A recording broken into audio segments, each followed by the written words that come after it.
知呢度係邊一度。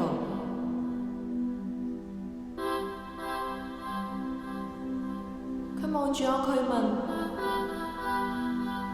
你屬唔屬於呢一度？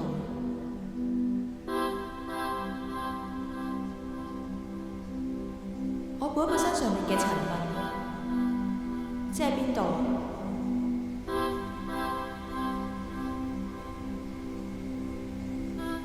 佢捉住我隻手一路向前走，佢話要揾到屬於自己嘅靈魂，但係我唔知道靈魂係啲咩。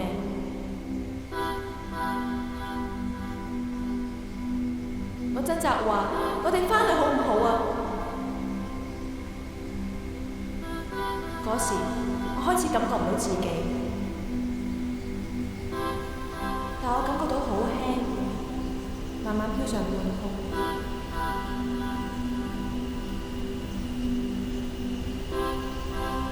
我問佢存在係啲乜嘢，佢冇答我，但係眼淚就一直流。佢身上面嘅塵變得越嚟越多，佢開始消失，而我仍然停留喺半空中。我唔知道自己係飄緊定係自由地飛緊。佢開始消失，而我仍然停留喺半空中。我唔知道自己係飄緊定係自由地飛緊。我掙扎話：我哋返去好唔好啊？我哋返去，我哋返去啊！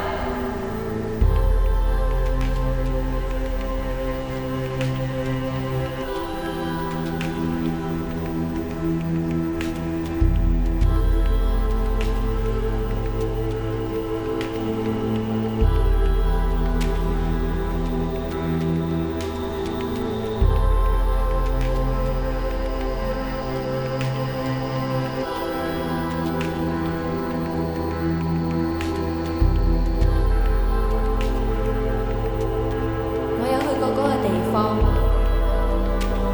個地方所有嘢都係白色，只有透明嘅我漂浮喺半空中，光同黑暗分成一半。嗰度冇任何人，只有我自己嘅靈魂。屬於我嘅靈魂分散成好多個。靈魂問我：你鍾唔鍾意你自己啊？我話我鍾意存在於自由嘅自己。靈魂話：呢度就係自由啦，而我就係存在於呢一度。